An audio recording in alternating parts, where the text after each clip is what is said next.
1914 metais Europoje kilęs karas, vadintas pasauliniu arba didžiuoju, visam žemynui neišimtis ir Klaipėdai atnešė milžiniškus pokyčius. Neregėti sugriovimai, žmogiški ir finansiniai nuostoliai, sugriauti žmonių likimai, nusmukdytos ekonomikos, pažangos linkme nuolat judėjusi Europą stumtelėjo atgal taip, kad XIX amžiuje pasaulyje vaidinto vaidmens ji ir nebeatgavo. Rytų Europai karas atnešė ir 4 didžiųjų imperijų – Austrijos, Rusijos, Osmanų ir Vokietijos žlugimą. Karas, kaip ir bet koks karas, pirmas pasaulinis karas, ypač labai traumatizuoja visuomenę dėl to, kad jie labai smarkiai nukenčia dėl šito karo.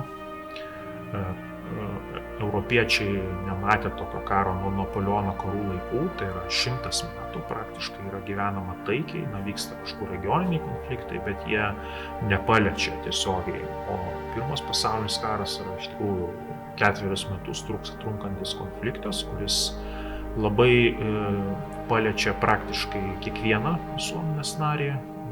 Vieni netenka brolių tėvų, vyrų, kurie žūsta kare arba grįžta suluošinti visam gyvenimui, nebūtinai fiziškai, bet ir psichiškai iš to karo, ir tai yra masinis reiškinys dėl to, kad vyrų paėmimas į kariuomenę yra milžiniškas šito karo laikotarpiu, jau nekalbant apie ekonominius nuostolius dėl judančios kariuomenės ir dėl okupacijos ir dėl infliacijos ir dėl kitų dalykų, jau nekalbant apie tai, kad aišku, šitas karas labai priverčia suabejoti visais ideologiniais dalykais, kurie egzistavo iki tol, nes visuomenė yra nuolat maitinama patriotiniais kažkokiais tai reiškia šūksniais apie tai,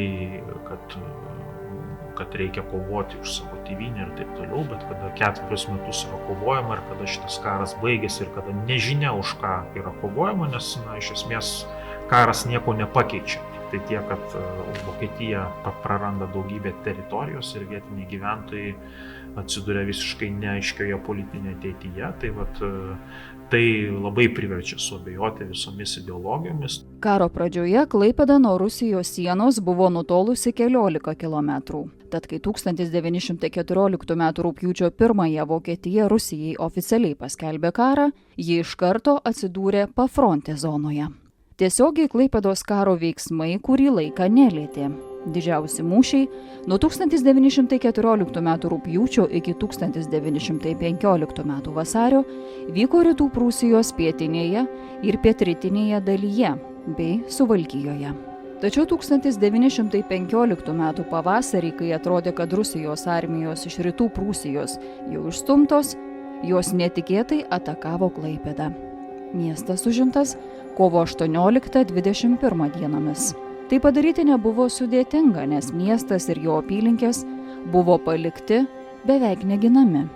Klaipėdą gynė tik landšturmas, atitarnavę ir apginkluoti vyrai, kurie nebuvo laikomi aktyviosios tarnybos kariais. Rusijos kariuomenė Klaipėdoje šeimininkavo tik 4 dienas, bet to pakako, kad miestas būtų nusiaubtas. Po to, kai atvykęs Vokietijos pajėgų pastiprinimas ją išvarė, per 4 dienas padaryta žala buvo įvertinta maždaug 2 milijonais markių. Nors vėliau iki pat karo pabaigos mieste intensyvių karo veiksmų nebuvo, visuomenė čia, kaip ir kitur Europoje, kasdien gyveno karu, kuris palietė visas gyvenimo sferas. Oficialiai karas baigėsi 1918 lapkritį. Kompiene Vokietijai sudarius paliaubas, jai tai reiškia faktinį karo pralaimėjimą. Tačiau karo šleifas jį išgyvenusią kartą lydėjo dar ne 1 metus. Klaipėdos krašte dalis žmonių buvo tapę trumpalaikiais pabėgėliais. Kelis tūkstančius pasienio gyventojų Rusijos kariuomenė buvo deportavusi ilgesniam laikui. Nemažai gyventojų prarado turtą, bet dar skaudesnės buvo artimųjų netektys. Istorikai skaičiuoja, kad Klaipėdos krašte 1925 metais galėjo būti apie 4 000 našlių ir našlaičių, apie 6 000 karo suluošintų asmenų. Po pirmo pasaulinio karo Klaipėdos krašto gyventojai tikrai skurdo. Savame suprantama, ne visi. Pirkliai turėjo ir atsargų, ir turėjo savo resursų ir galimybių, bet bendrai karas pasibaigė, daug invalidų. Markė vis pamažu pradeda kristi. Ūkininkai nelabai nori parduoti produktus už pinigus, geriau nori mainyti. Sustojo prekyba Klaipėdos uoste. Problemos Klaipėdos uostas nebegauna medienos beinančios Nemunu. Tai visą tai, žinoma, skatina kitokias klaipėdiečių nuotaikas. Iki pirmo pasaulinio karo Klaipėda yra pirmiausia medienos apdirbimo uostas. Uostas, kuriame yra labai išvystyta medienos pramonė. Čia yra atplukdomas miškas, miško medžiaga iš dabartinės Baltarusijos daugmaž miškų, reiškia Nemunų, yra atplukdoma, Klaipėda yra perdirbama ir toliau keliauja užsakovams kažkur tai vakarų Europoje. Tai kada Lenkija su Lietuva nesusitarė dėl Vilniaus tarpukariu, kada atsiranda nauja valstybinė siena tarp Lenkijos ir Sovietų Sąjungos, kuri perkerta dabartinę Baltarusiją, sakykime, pusiau. Visi šitie kontaktai, kurie egzistavo prieš pirmą pasaulinį karą, jie nutrūksta. Ir Klaipėdos pramonininkams, Klaipėdos verslui reikia ieškoti visiškai naujų kelių, kur gauti žaliavas ir kaip apskritai organizuoti visą ekonomiką. Tai va čia taip pat yra pakankamai fundamentalus, reiškia, poveikis šito karo. Pasibaigus karui didieji pokyčiai vyko visoje Europoje. Po pirmo pasaulinio karo ne tik tai Klaipėdoje, bet ir didžiulėje dalyje rytų Europos vyksta revoliuciniai pokyčiai. Aš kalbu ne tik apie revoliuciją Rusijoje, bet apskritai apie revoliuciją kaip reiškinį, kuris labai pakeičia visuomenę, pradedant tom, kad tie visuomenės sluoksniai, kurie iki tol nebuvo emancipuoti politiškai, sakykime, moteris gauna rinkimų teisę arba rinkimų teisė apskritai yra išplečiama, nes cenzai yra visi panaikinami, praktiškai lieka tik amžiaus cenzas, reiškia, ir pilietybės, aišku, cenzas. Tai vat demokratizacija vyksta didžiulė Europoje ir tame tarpe čia Klaipėdoje ir mes turime 19 metais net 3 rinkimus, kurie vyksta Klaipėdoje vieni po kitų iš eilės. Juose visose triumfuoja socialdemokratai, kairieji, kurie Vokietijos imperijos laikais buvo opozicijoje, kas liudija, kad visuomenė nori pokyčių, visuomenė yra pavargusi nuo to Vokietijos reicho, bet tuo pačiu, aišku, tie pokyčiai, sakykime, jie turi būti kontroliuojami. Didelį Europos regioną nuo Suomijos šiaurėje iki Balkanų pietuose po karo palietė ir politiniai pokyčiai. Politinė transformacija vyksta visam didžiuliame regione vidurio rytų Europos, nes žlunga 3 imperijos. Įsivaizduokite žemėlapį prieš pirmą pasaulinį karą.